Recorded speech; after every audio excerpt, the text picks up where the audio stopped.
Ele disse: não foi vós que me escolheste, fui eu que escolhi a vós. Não foi vós que me escolheste a mim,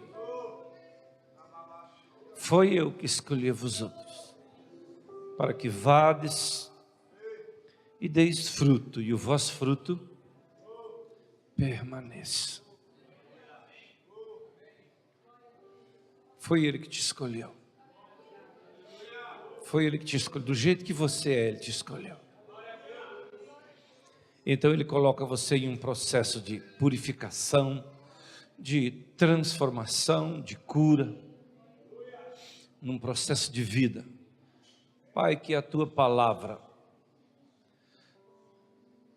venha se manifestar como vida, como aquela água que Elias lançou 3 vezes sobre o altar. Assim vem Tua palavra sobre nós. E nós oramos em nome de Jesus. Amém, povo de Deus. Pode tomar os seus assentos. Quem não estava na parte da manhã, eu sou o pastor Davi Gruber.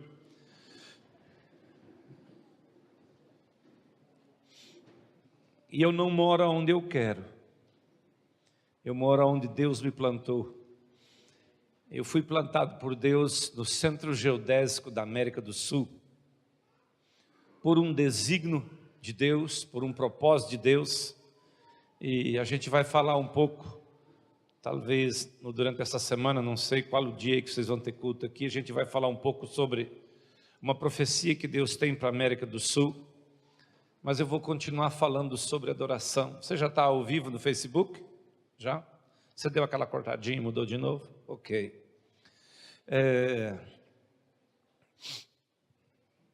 Eu quero falar um pouco de uma profecia, mas antes de falar de uma profecia, eu queria falar de um nome, do nome Davi. O que significa, Paulo, Davi para você? Esse Davi da Bíblia, não esse, o outro.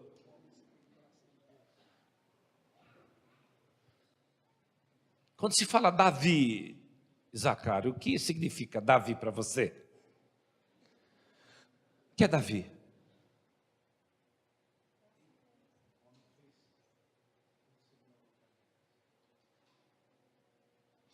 Davi para mim significa ninguém igual a ele na área da adoração. Para você ter uma ideia, o nome de Davi está muito mais vezes na Bíblia do que o de Jesus.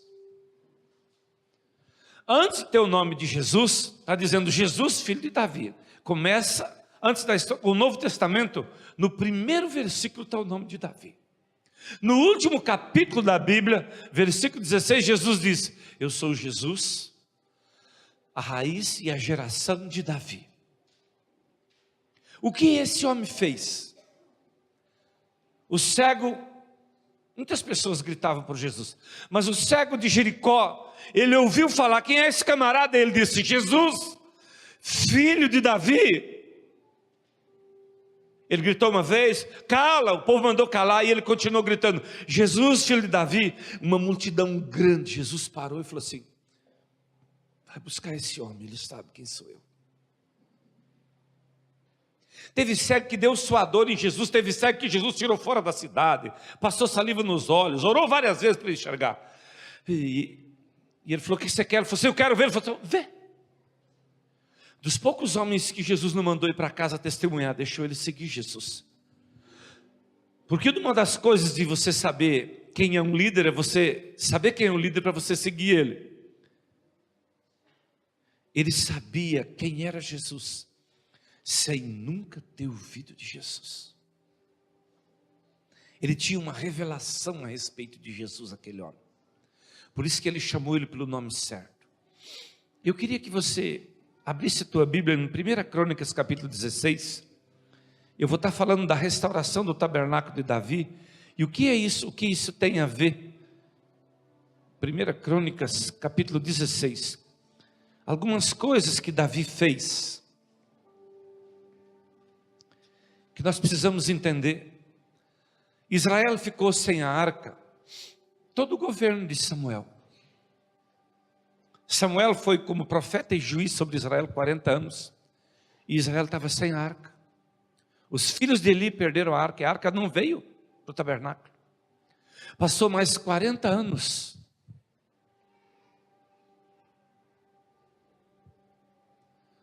Do governo de Saul, e Israel ficou sem a arca, que é uma figura da glória, da presença.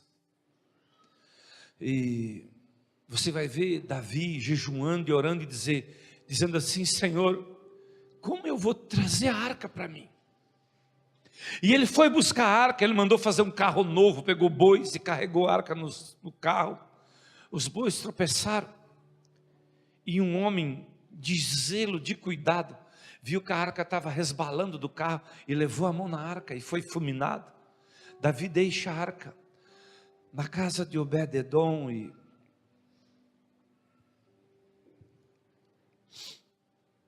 ele recebe a notícia: você deixou aquele caixote de ouro que matou seu discípulo lá, mas a casa do outro está abençoada demais.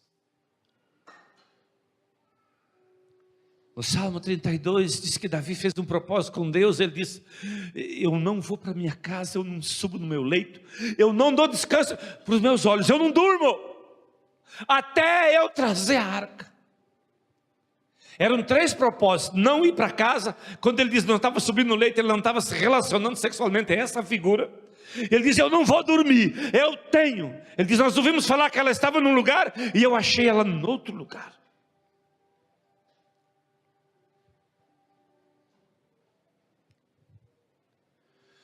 E então ele vai pela segunda vez buscar a arca. E agora eles trazem a arca nos ombros, não mais no jeito do homem, mas no jeito de Deus, porque o jeito do homem é a força do homem, a manipulação. Boi fala de força humana.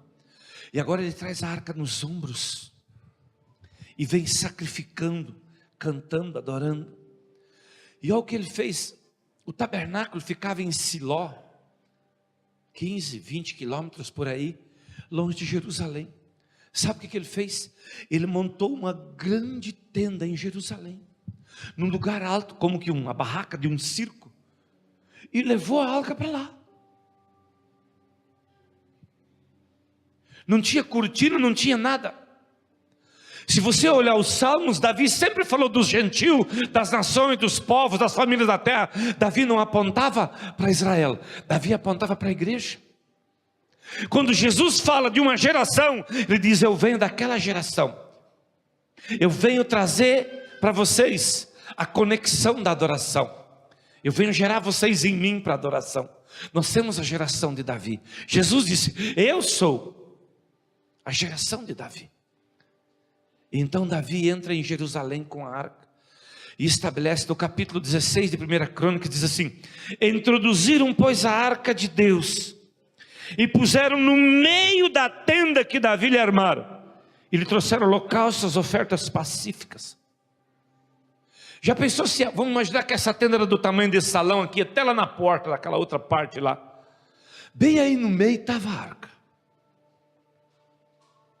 No tabernáculo ela ficava lá num quartinho, aí tinha uma cortina, e tinha outra cortina, e aí ficava o sacerdote, e o sacerdote entrava lá para ver a arca, uma vez por ano, e ele tinha que entrar com sangue, temendo pela vida dele, porque lá morreram 2 filhos de Arão, fulminados. E agora Davi vem e coloca a glória de Deus, onde as nações podiam lá. O que Davi estava fazendo? Se ele não fosse, porque ele fez isso com uma direção e como profeta, mas ele só podia fazer isso porque ele era rei. Se ele não fosse rei, o rei mandava matar ele. Até a religião que se diz dona de Deus. Sabe o que Davi estava dizendo profeticamente? Todas as nações verão a glória. Vocês podem ver a glória. Todas as nações terão acesso à glória de Deus. Vá para o capítulo 25 agora, de 1 Crônicas.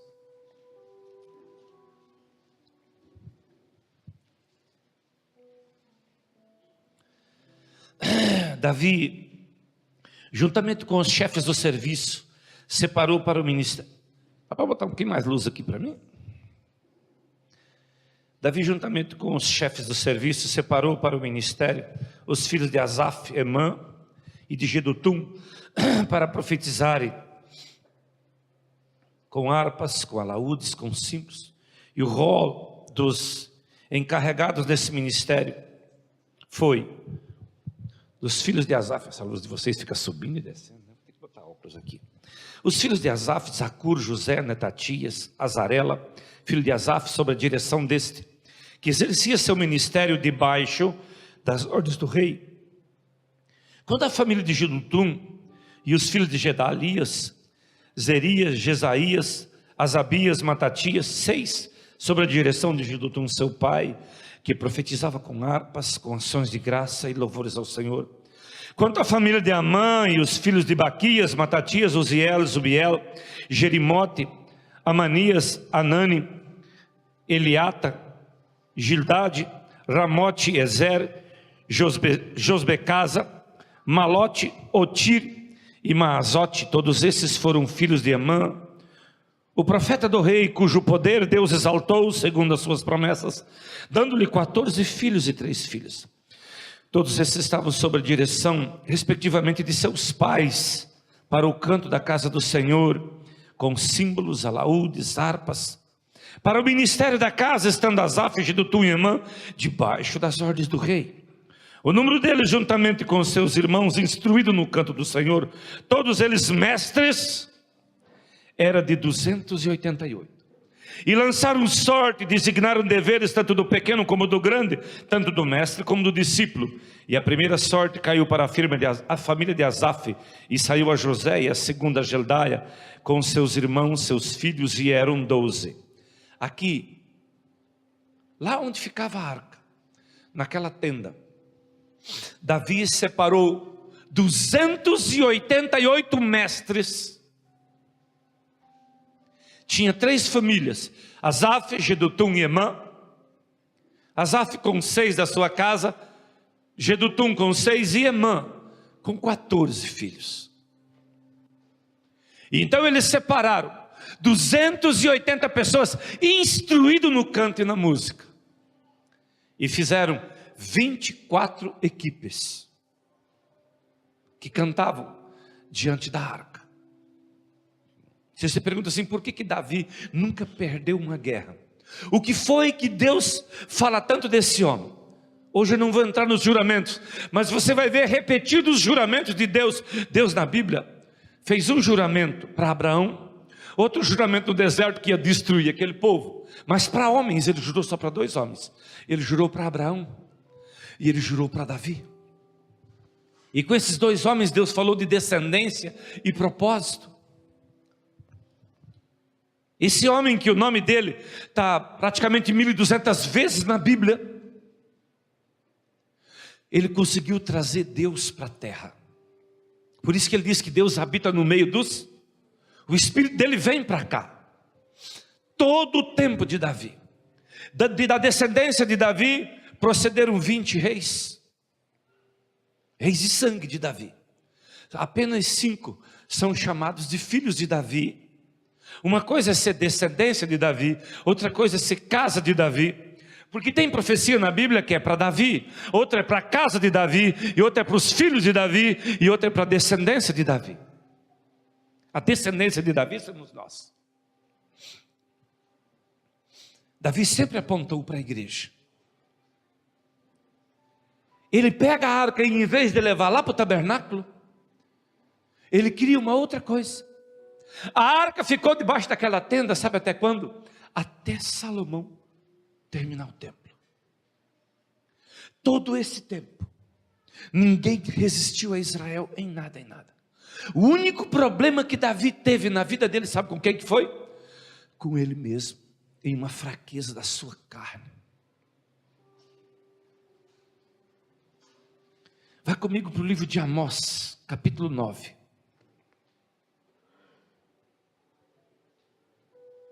Versículo 11 diz assim: naquele dia, diga comigo, que dia? Você sabe que um dia é como? E 1000 anos? Diga naquele dia. Daqui um pouco você vai ficar sabendo que dia é esse. Para você saber em que dia nós estamos. Naquele dia levantarei o tabernáculo caído de Davi. Repararei as suas brechas, levantando das suas ruínas. Restaurei como foram nos dias da antiguidade. Para quê? Diga comigo, para quê? Diga levantar, restaurar. Para quê? Está escrito lá, para quê? Volta, o outro versículo, o 12. Para quê? Possuam o restante de Edom e todos os gentios que são chamados pelo meu nome, diz o Senhor.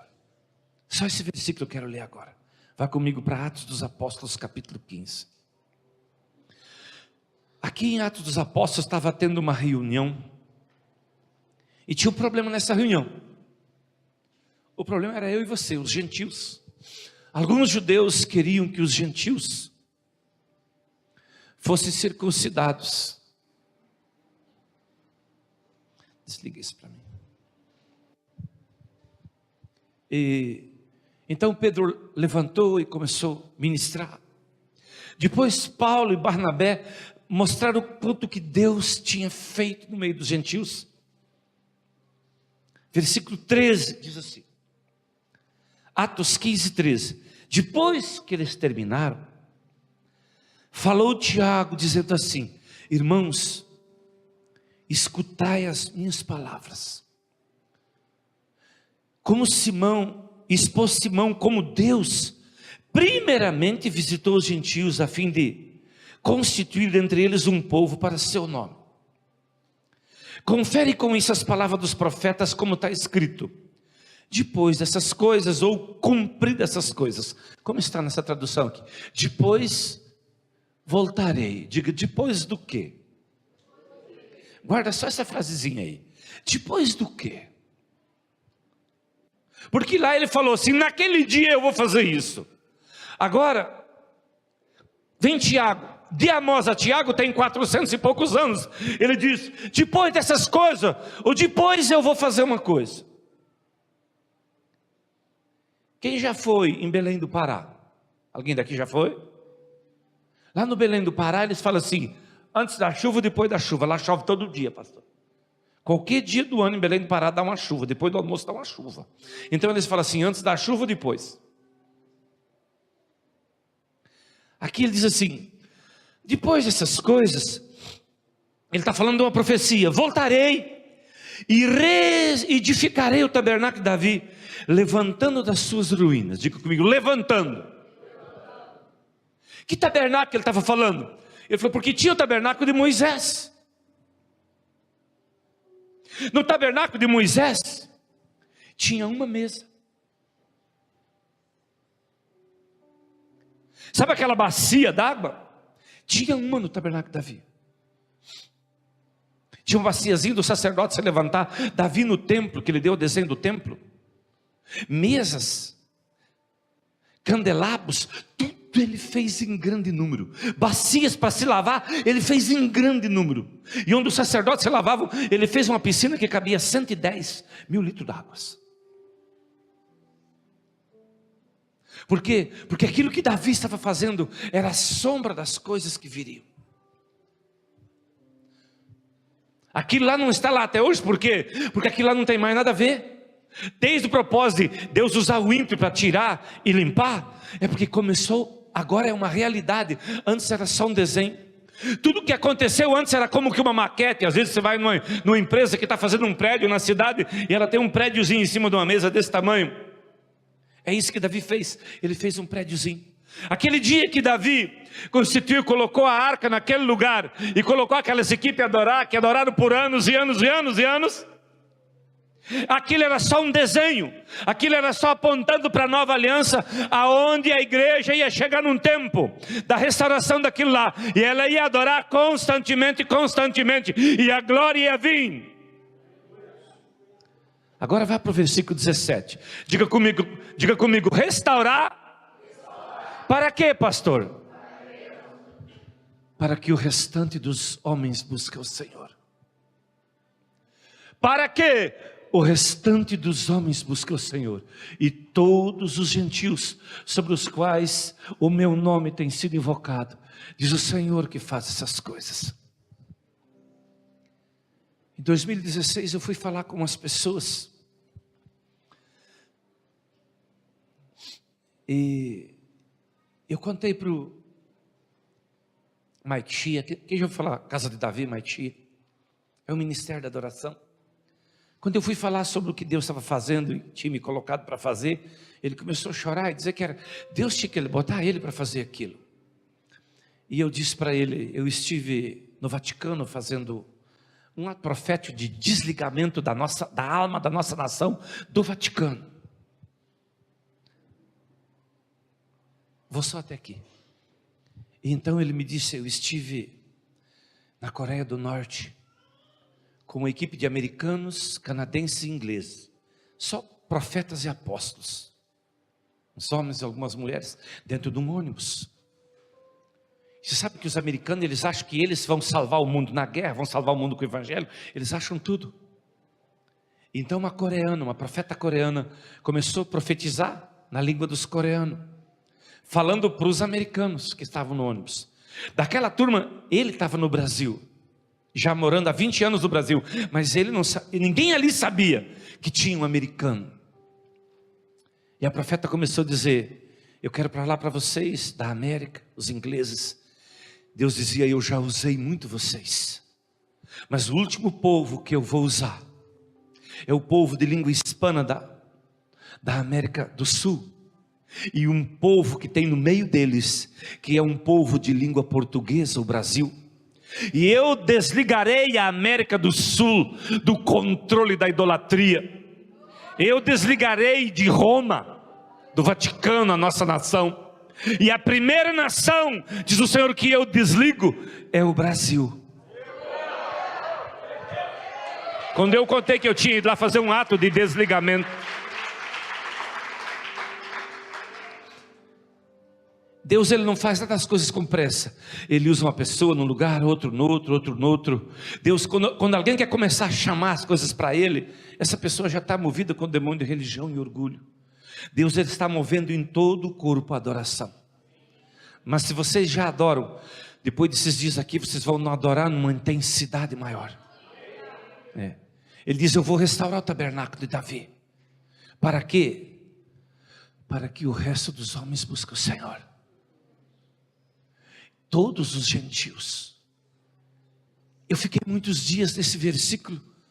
Eu falei, quais são esses gentios? Ele falou assim, todos os católicos já invocaram o meu nome. Na América do Sul, América Central e a Europa. Esses povos, esses continentes, eles já chamaram o nome do Senhor. Tu pergunta para um católico quem é Deus? Jesus.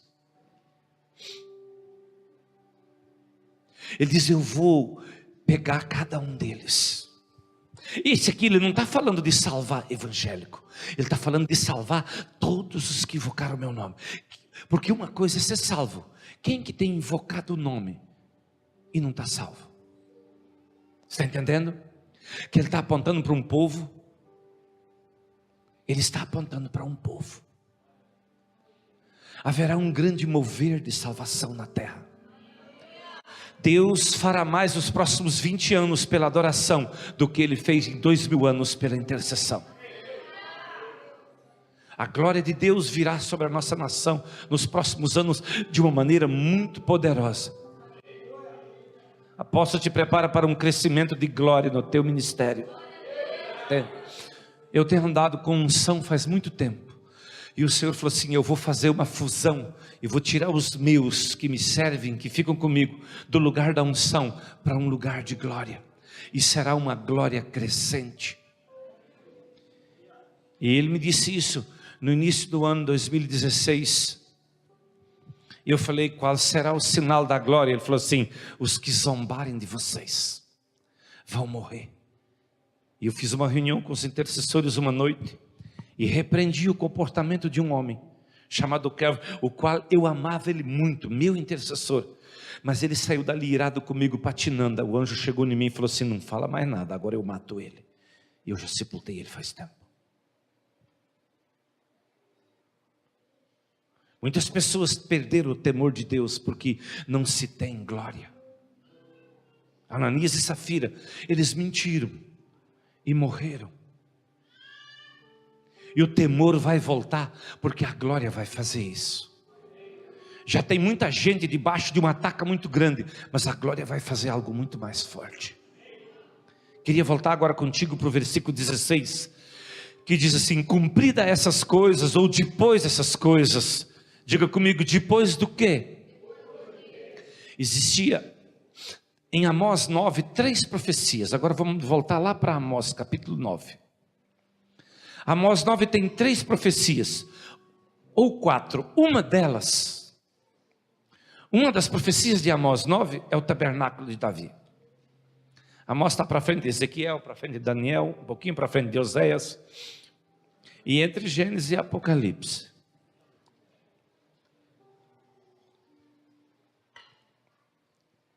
Eu vou ler primeiro Amós 9, do 1 ao 10, tá?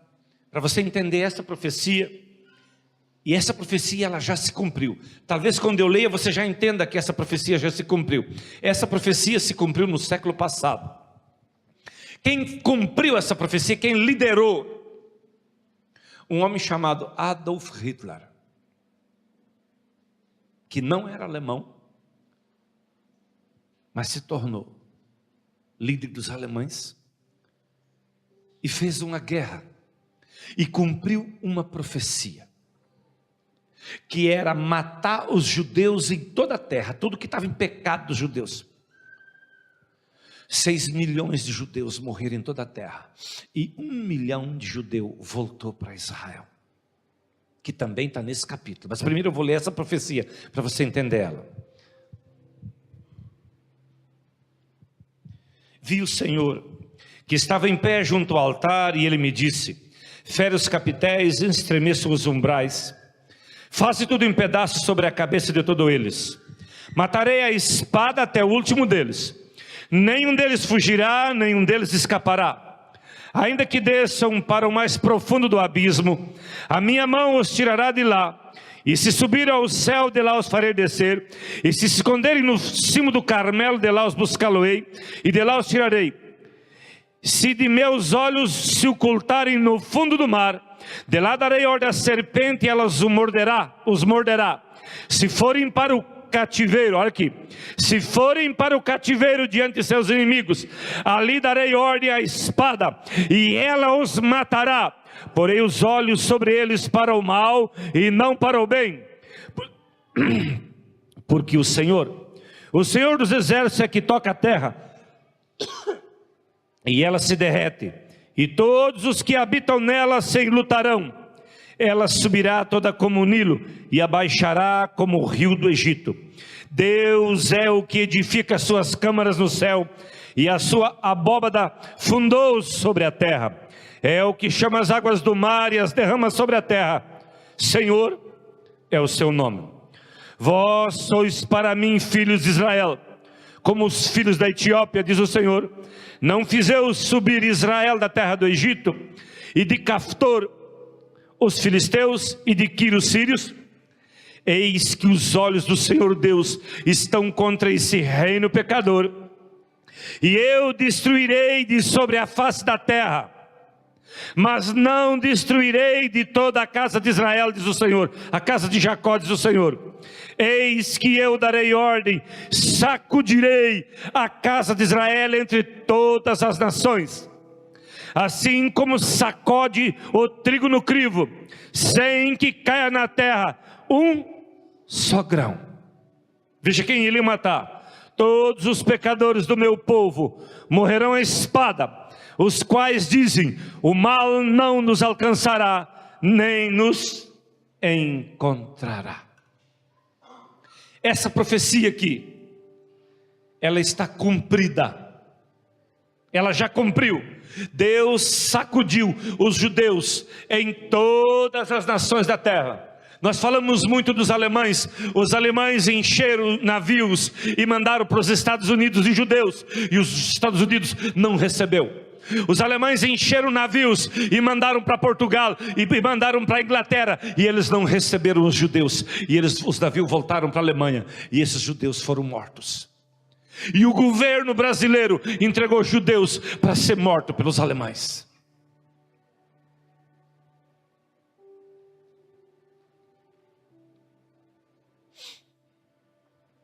Com um particular sobre nós.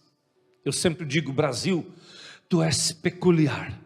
No ano de 1948, havia uma batalha e Israel buscava o seu direito de nação na ONU.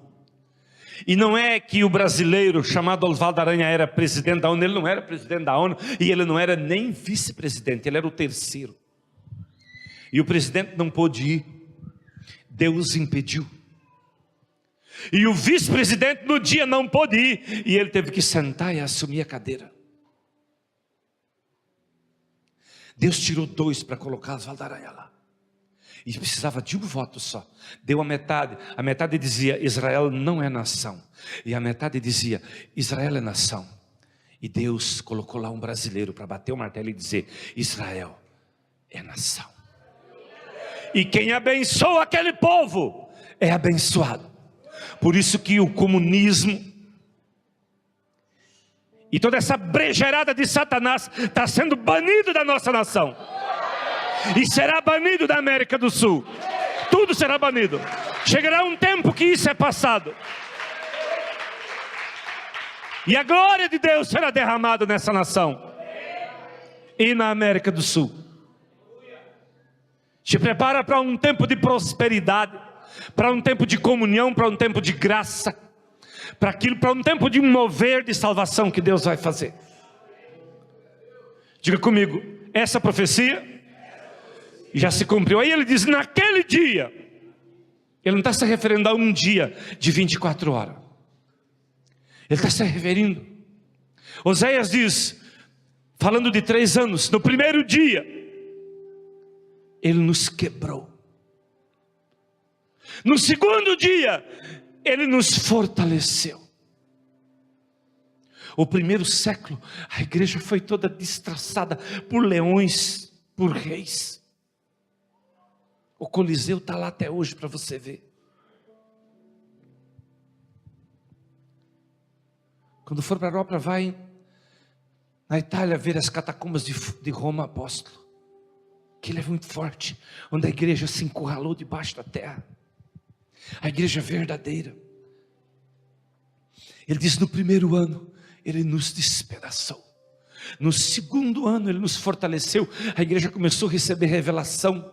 E começou a ser sacada de um sistema podre que o governo dominava sobre ela, através de Martinho Lutero, de um alemão.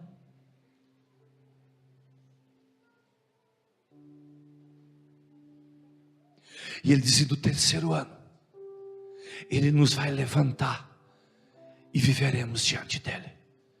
Nós estamos em pleno terceiro ano. É o ano de Deus sacudir a igreja e fazer a igreja andar em glória e preparar-nos para o arrebatamento. Amém? Capítulo 9, versículo 14, eu quero ler uma profecia para você. Outra profecia agora, já cumprida. Põe lá capítulo Amós 9, 14. Mudarei a sorte do meu povo Israel. Reedificarão as cidades assoladas e nelas habitarão. Plantarão vinhas, beberão seu vinho, farão pomares e lhes comerão fruto. Plantá-los-ei na sua terra, e dessa terra que lhes dei, já não serão arrancados, diz o Senhor teu Deus. Essa profecia já se cumpriu. Eu chamo disso aqui do sanduíche de Deus. Esse é um sanduíche sem bacon. Eu acho que ele é um sanduíche com carne de peixe. Ele tem 2 profecias. Uma que viria um juízo, não ia escapar lugar sem juízo sobre os judeus. No mesmo capítulo, ele diz: eu vou levar eles de volta, eu vou plantar eles lá, e nunca mais ninguém vai arrancar o meu povo de lá. Essa profecia também já se cumpriu. No meio dessas duas profecias, assim, naquele dia, diga, nesse tempo, levantarei o tabernáculo caído de Davi, repararei das suas brechas, levantando das suas ruínas, restaurá-lo-ei como fora naquele tempo, no dia da antiguidade, lá no tempo de Davi, aonde a adoração não parava. Esse ano nós tivemos uma adoração todo mês em uma cidade. Ano que vem eu preciso ir mais fundo, eu preciso abrir pelo mínimo mais umas 7 cidades, para quando nós terminar o projeto da torre no centro geodésico, nós vamos ter no mínimo 1000 igrejas envolvidas com esse projeto de adoração. Não pense que Deus me trouxe aqui sem um propósito. E interessante, de todos os lugares que Deus tinha pressa é que eu nunca vim tão rápido num lugar como eu vim aqui ano passado. Naquele dia, levantarei o tabernáculo aí, Davi. Eu repararei as suas brechas levantando. Ele falou, eu vou fazer como naquele tempo, turnos de adoração sem parar. E diz no 12, para quê? Diga comigo, para quê? Possuam o restante de Edom e todas as nações que são chamadas pelo meu nome. Haverá um mover de salvação que virá, que já está vindo através da adoração. Há 20, 25 anos atrás, aqui e acolá, tinha um pingozinho de alguém que cantava. Havia uma guerra dentro das igrejas. Eu vi muitos líderes ter a mente aberta por ir em congresso, e quando eles queriam parar o cantorzinho, a harpa, a igreja se dividir, por causa da adoração. Não tem problema. A igreja é dele, ele vai fazer. Amém? Agora eu quero levar para você entender as coisas que são para Israel e para Davi. Tu volta comigo para Jeremias capítulo 33. Quase todos os crentes conhecem um versículo de Jeremias 33. É Jeremias 33, 3, ele diz, clama-me a mim e te mostrarei coisas grandes. Mas eu quero que você leia comigo a partir do versículo 14. Eu vou deixar esse versículo para você aí na tua Bíblia, que se você tivesse feito esse, tu tinha descoberto o que eu descobri aqui no resto do capítulo.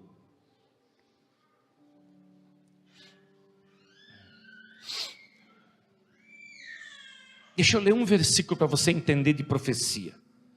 O versículo 2 diz assim, assim diz o Senhor que faz essas coisas, o Senhor que forma para estabelecer, o Senhor é o seu nome.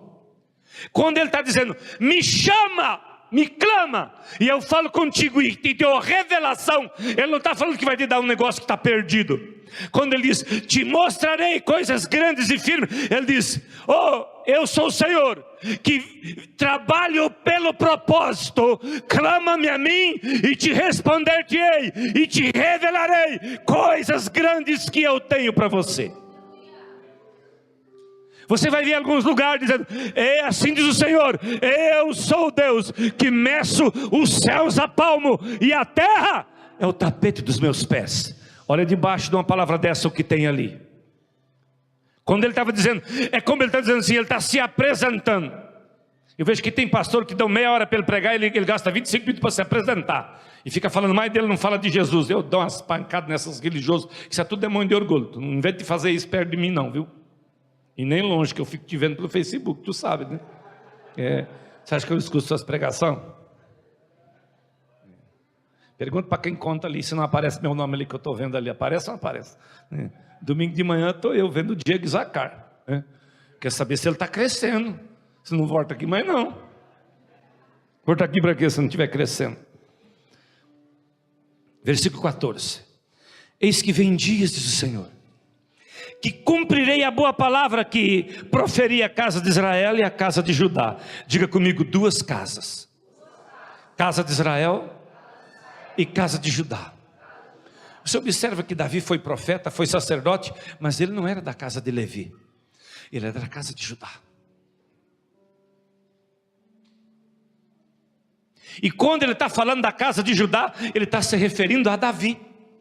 De onde vem casa de Judá é de onde vem Jesus, porque Jesus descende da casa de Judá. Tanto Maria como José, os dois eram da casa de Judá.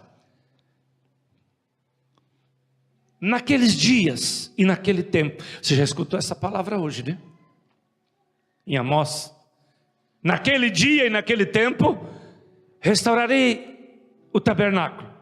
Versículo 15, naquele dia e naquele tempo, farei brotar a Davi um renovo de justiça, e ele executará juízo e justiça na terra. Diga comigo, Davi. Adoração. Não ligue mais Davi a um homem segundo o coração de Deus, porque Davi até matou um homem para esconder uma sujeira sexual dele, tá? Para você que é muito religioso e vive pela sua justiça, Davi, no tempo da lei, ele achou graça. Tem gente que está na graça e a lei está matando ele. Ele não era tão bonzinho assim. Ele tinha um negócio dele com Deus, de querer saber a vontade de Deus. Por isso, a primeira vez que Jesus falou de oração, ele disse: venha a nós o teu reino e revela a nós a sua vontade. Ele diz: farei naquele dia e naquele tempo, farei brotar um renovo. Diga: eu sou o renovo. Nós somos o renovo de Davi. Naquele dia e naquele tempo, farei brotar a Davi um renovo de justiça. Ele executará juízo e justiça na terra. Observa que Davi não fala para Israel, né? Mas aqui você vai entender porque que Deus deu profecias para Davi, tanto para Israel como para nós. Versículo 16: naqueles dias Judá será salvo, e Jerusalém habitará segura. Sabe onde é que é o lugar mais seguro do mundo? Hoje, Jerusalém. Se Jesus deixasse eu morar, eu ia para lá.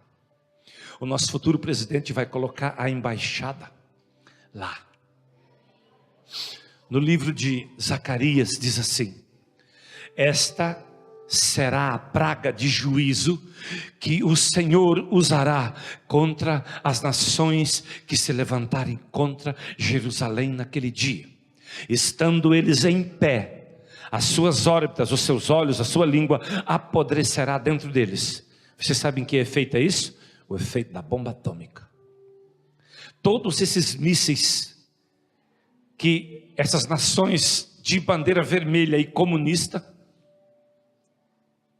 são essas as nações que vão se levantar contra Israel. China, Coreia do Norte, Irã, países árabes,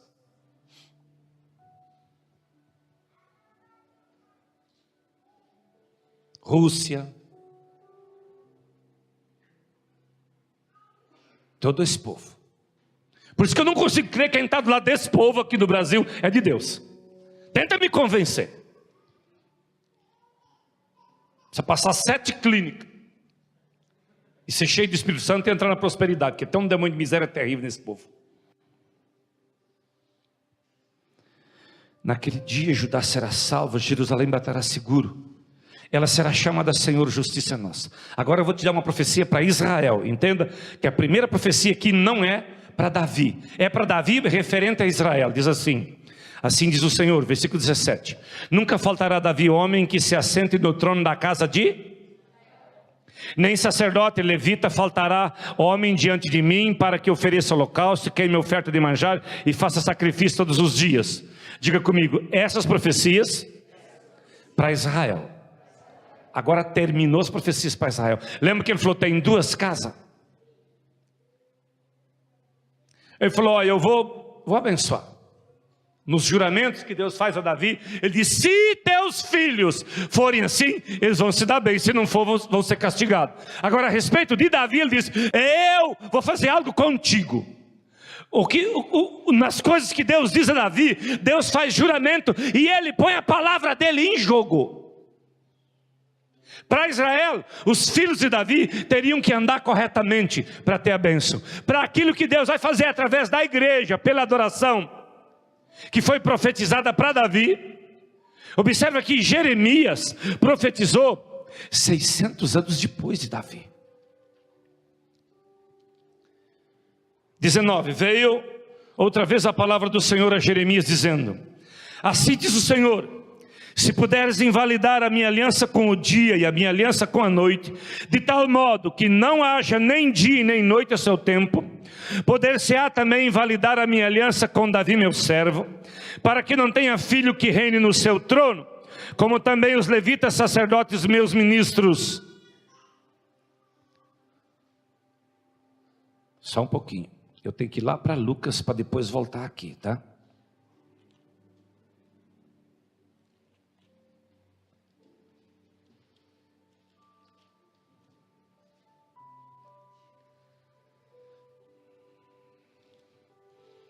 Lucas capítulo 1, versículo 32 diz assim: e ele será grande, e será chamado Filho do Altíssimo.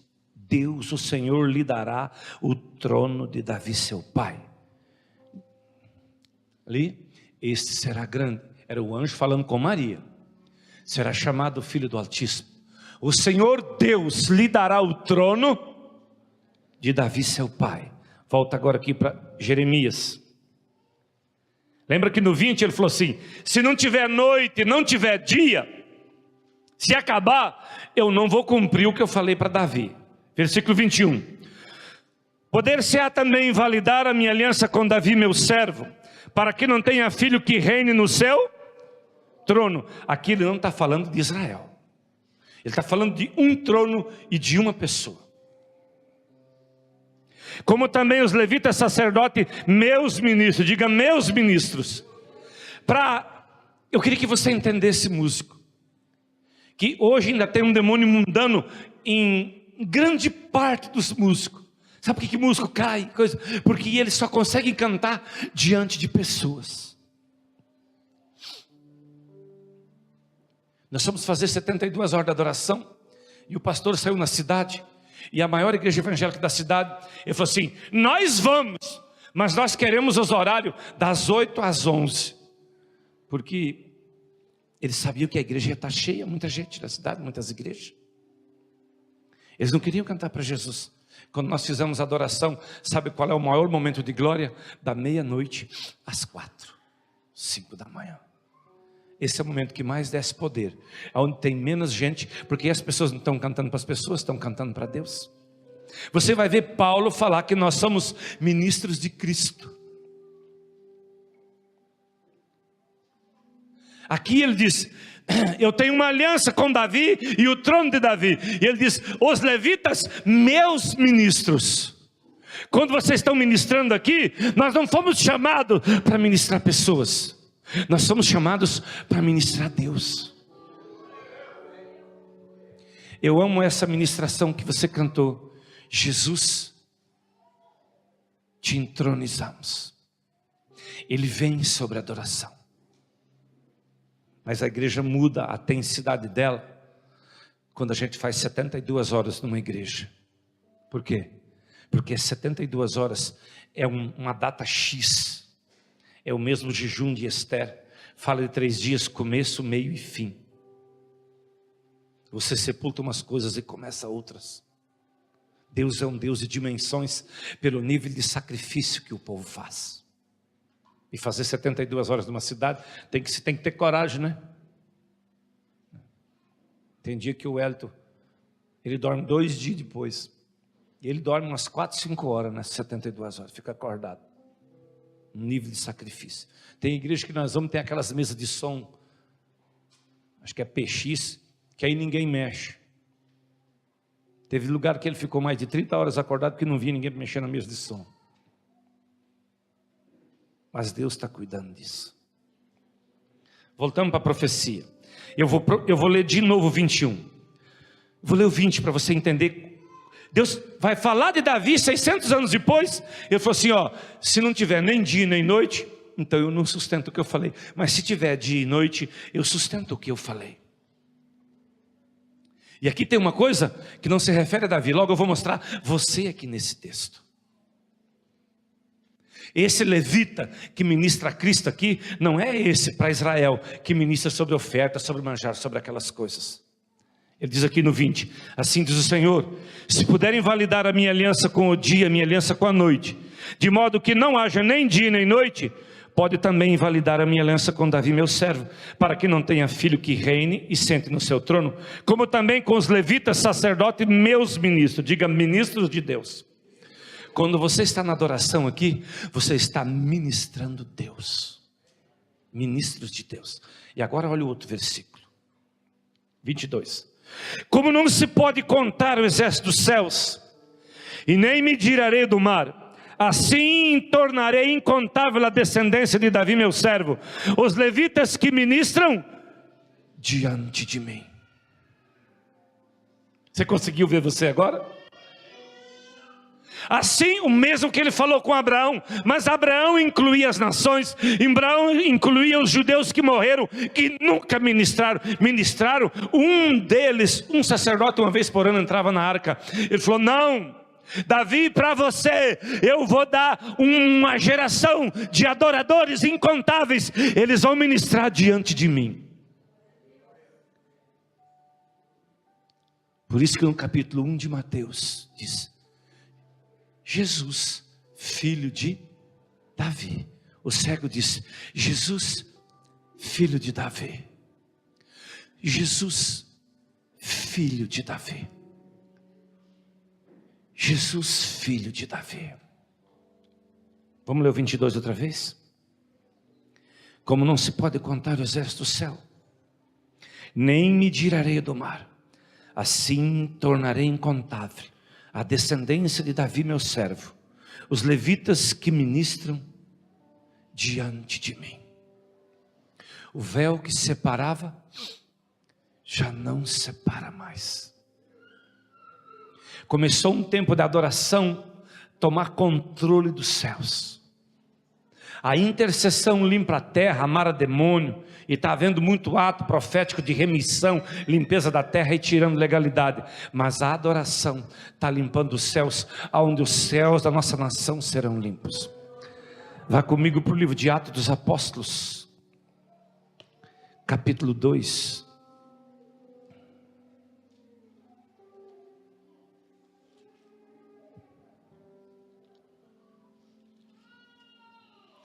Versículo 29. Irmãos, seja-me permitir vos dizer claramente a respeito do patriarca Davi. Ele morreu, foi sepultado, e o seu túmulo permanece entre nós até hoje.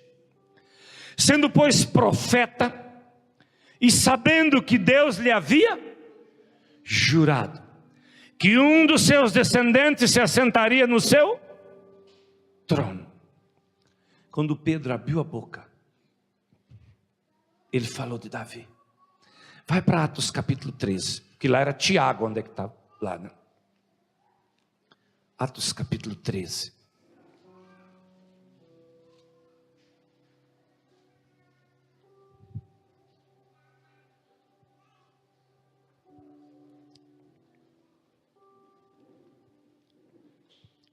Versículo 33 diz assim: como Deus cumpriu plenamente a nós, seus filhos, ressuscitando Jesus, como também está escrito no Salmo 2, tu és meu filho, hoje te gerei, e que Deus o ressuscitou dentre os mortos, para que jamais volte a corrupção. Desta maneira disse: cumprirei a vosso favor as santas e fiéis promessas feitas a Davi.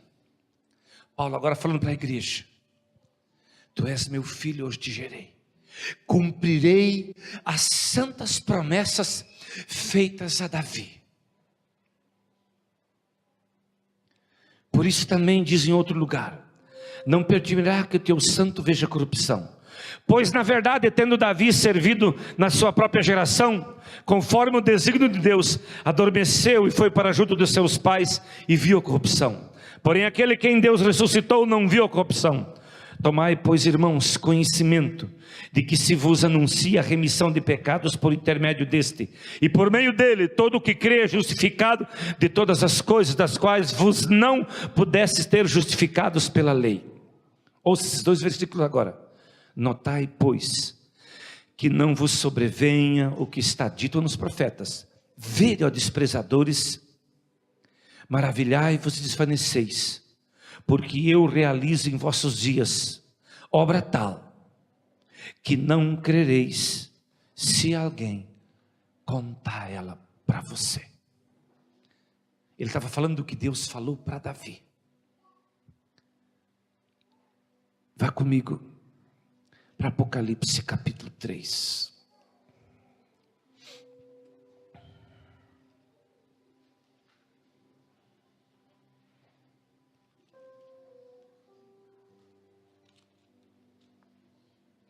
Versículo 7 diz: ao anjo da igreja em Filadélfia escreve: essas coisas diz o santo e o verdadeiro, aquele que tem a chave de Davi, que abre e ninguém fecha, e que fecha e ninguém abre.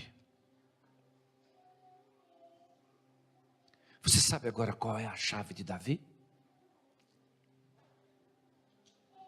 A adoração. Diga comigo: a chave de Davi, que abre e ninguém fecha, e que fecha e que ninguém abre, é a adoração. Essa igreja agora, Deus começa a estabelecer Filadélfia. Se você olhar todas as igrejas, uma igreja que Deus fala de provações fortes. Das 7 igrejas, ela era uma igreja diferenciada. Se você observar, é uma igreja que Deus traz livramento de juízo. As outras Deus fala de juízo.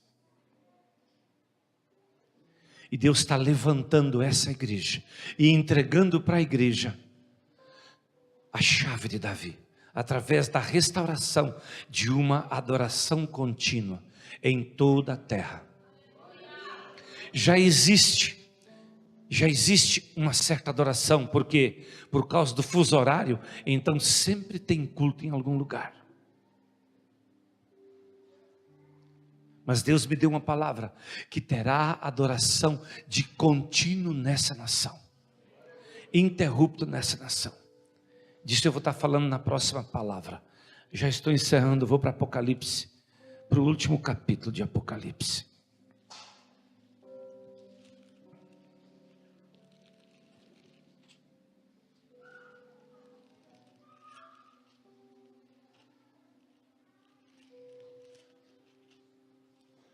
Versículo 16. Eu, Jesus, enviei meu anjo para vos testificar essas coisas às igrejas. Eu sou a raiz e a geração de Davi, a brilhante estrela da manhã. O Espírito e a noiva dizem: vem.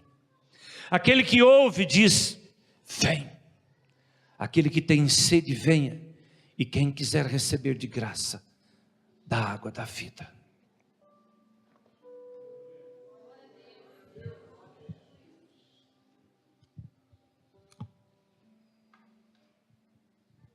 Eu vou fazer uma pergunta. Eu queria te fazer um convite antes, para você não mentir. Não mentir. Quem de vocês esse ano, você já orou para Jesus vir? Levanta a mão bem alta assim. Bem alta, fica com a mão levantada. Olha isso, levanta-se, é bem alta. Assim não, bem alta, bem alta, bem alta assim. Eu vou contar. 6, 7, 8, 9, 10, 11, 12, 13, 14, 15, 16, 17, 18. Custou umas 20 pessoas. Viu? 10% dessa igreja quer que Jesus venha. Agora eu vou mudar. Tu não precisa ser falso com você mesmo. Quando Jesus vem, vai ter muita mulher grávida, vai ter criancinha dormindo, sabe? Mas você quer que Jesus venha esse mês? Não precisa dizer se você não quer. Eu sei que você vai querer. Porque Ele está transformando uma igreja em noiva. Mas não seja falso, porque uns querem casar, outros querem ter filho, Outros querem ter um carro, né? Eu sempre queria ter uma caminhoneta FCW4, então não adianta, agora eu já tenho. Então agora Jesus tem que vir, né? Eu queria casar, já casei. Queria ter filho, já tive. Eu queria ter discípulo, já tenho. Eu queria ser conhecido, agora não quero mais.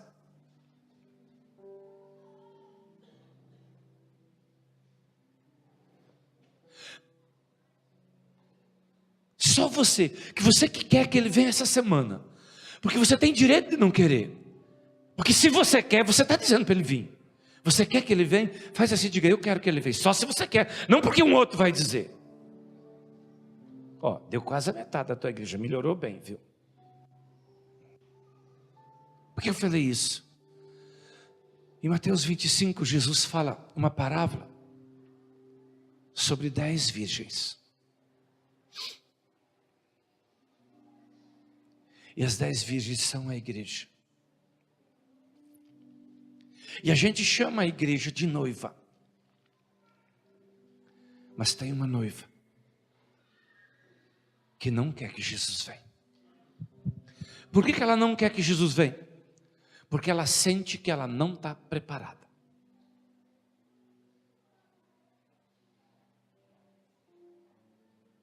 Sabe quando você sente que se Jesus vir, você não vai? Por isso que você quer que ele não venha. O Senhor me levou algumas quantas vezes no céu. Eu tive experiências. Vou contar uma sobre adoração.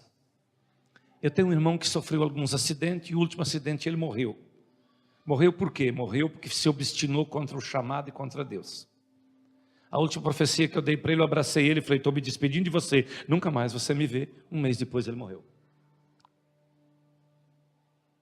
Eu não pedi para ser profeta, mas até com um irmão meu, já aconteceu isso. De eu ir na casa dele e me despedir dele. Mas quando ele sofreu um acidente que ele perdeu uma perna, eu fui num hospital, onde trabalhava uma médica minha, filha do meu pastor. Hospital chamado São Cotolengue, onde é que eu ia conseguir rapidamente uma prótese para ele. A doutora Luciana trabalhava lá, que é uma profeta, uma pastora. E lá eu vi uma menina numa cadeira de roda, ela não tinha pé e nem mão. Aquele dia iam dar 2 botinhas para ela, ela ia sair andando dali. Aqui no braço ela tinha uma mãozinha desse tamanho assim, bem aqui. Quando eu vi aquela menina, e eu não pensei muito nela, eu pensei nas minhas meninas. Eu tenho 2 meninas, uma tem 29, outra 27. Uma é psicóloga e a outra está terminando de se formar em medicina. E eu fiquei pensando um monte de coisa, né? A higiene, o banho. E eu ministrei uma palavra para líderes aquela noite, em um evento chamado intensivo. E eu fui para o meu quarto. Eu estava só lá. E eu tinha lido um livro que T.L. Osborne fala que ele orava e nascia membros, nascia braço, nascia perna. Eu dobrei o meu joelho na cama e eu orei numa intensidade muito forte para nascer um braço só. Não nascer nem em pé, não eram os 2. Eu pedi, Deus, um braço tu tem que dar para aquela menina. Eu não vou lá, não quero ver, eu quero um braço, Deus. Eu gritei, eu gemi por um braço pelaquela menina. Ela era muito linda. Ela falava com todo mundo, expressava, havia uma alegria radiante naquela menina. E deixa uma coisa para você, eu não adormeço dormindo. Eu não adormeço orando. Eu oro quando dá sono, eu deito e durmo. Eu não sei o que aconteceu, eu apaguei, veio um anjo e me apagou. E então, eu sei que eu apaguei, e o anjo tirou meu espírito do corpo e passou, e eu vi a cidade ficando para trás, e fui levado no céu. E então eu vi o grande trono resplandecente, eu não podia chegar onde é que umas certas pessoas podiam chegar. De lá resplandecia uma luz muito forte. E era muito grande, tinha círculos assim. Tinha círculo de pessoas prostradas adorando.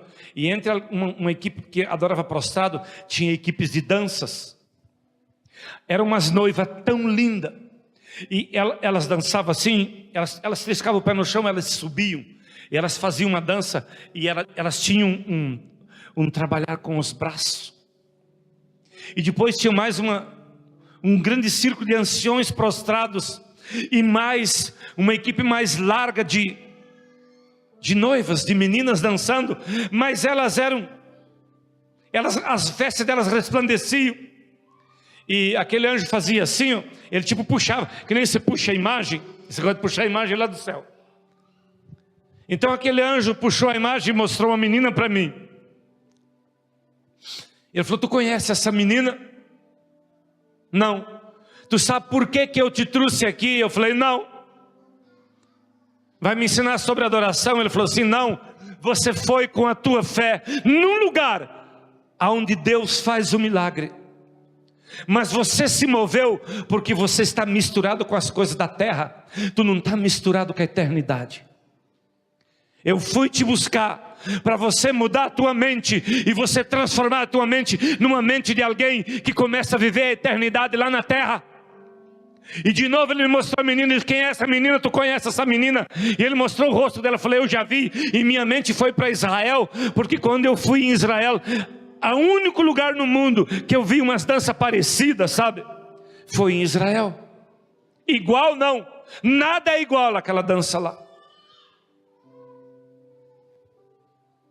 Nada é igual a maneira deles adorar e dançar.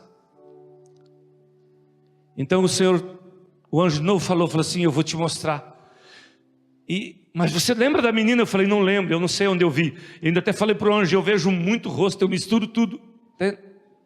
Todo dia. Como é que eu vou guardar o rosto de vocês? Tem jeito. Todo dia está um monte de rosto na minha frente. São outro rosto, vai misturando tudo.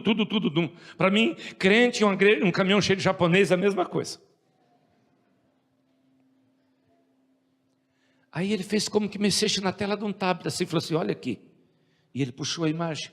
E ele me mostrou eu lá dentro do hospital, olhando para aquela menina sem braço. Ele falou assim: ela é sem braço lá. Para Deus ela é perfeita. Ela está daquela maneira porque Deus está guardando ela. Ela é uma adoradora separada. Então ele me trouxe de volta e eu entrei no meu corpo. Eu não pensei na visão do céu, eu pensei que ele me disse assim: você insistiu tanto, porque você está muito misturado com a terra. Vocês vivem muito pouco aqui na terra. A eternidade de vocês não é lá. Os poucos dias que vocês têm aí na terra é só para conquistar um lugar na eternidade. E onde ele me levou, eu ficava muito longe do Senhor. Lá no céu eu lembrei de um texto que diz assim: que sem santidade ninguém verá o Senhor.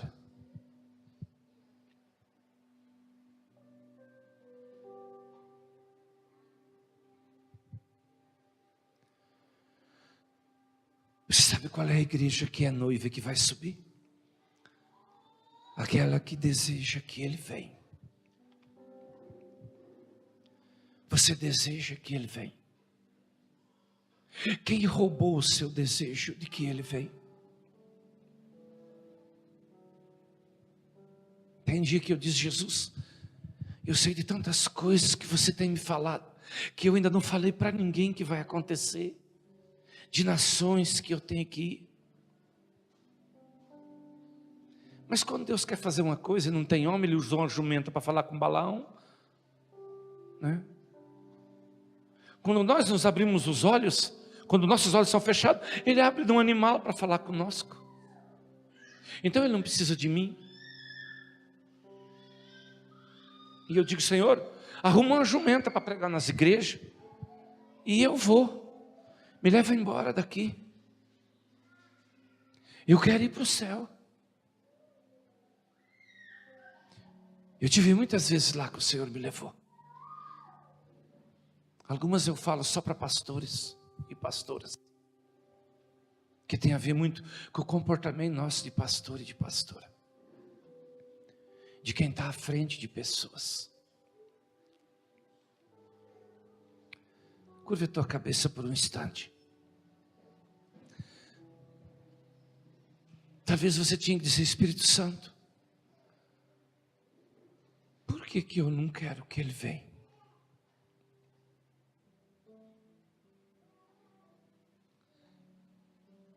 Talvez você tenha que dizer: Espírito Santo, eu quero ser noiva.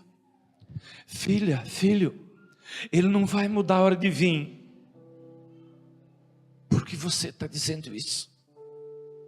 Mas se você começar a querer que Ele venha, toda hora Ele vai estar perto de você, porque você deseja Ele.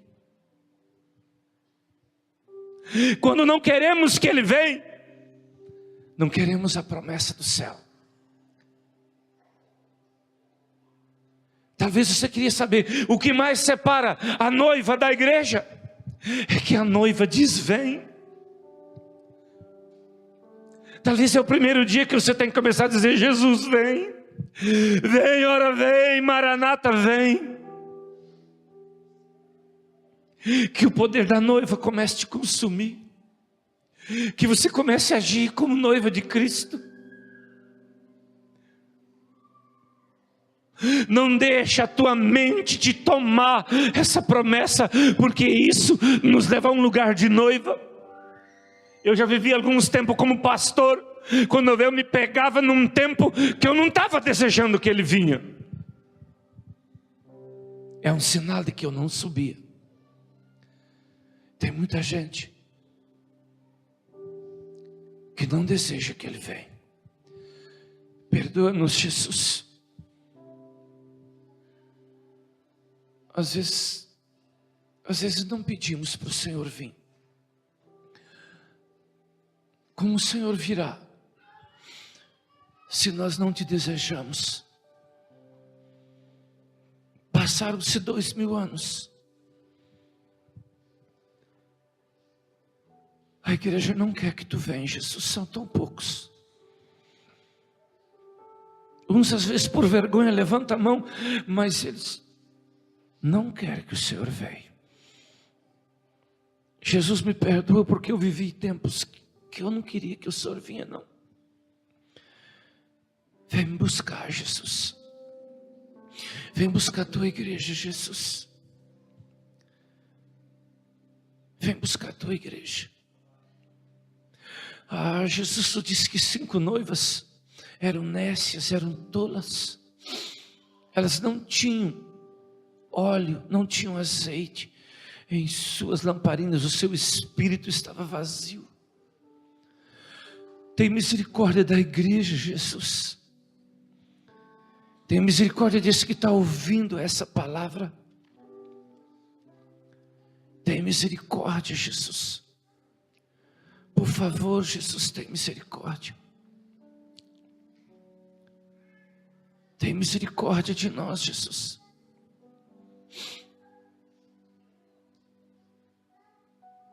Dá-nos a mente da noiva, o coração da noiva. Ah, dá-nos o anseio da noiva. Dá-nos o anseio da noiva. Pai, eu oro em nome de Jesus. Amém, povo de Deus. Pastor Zacário.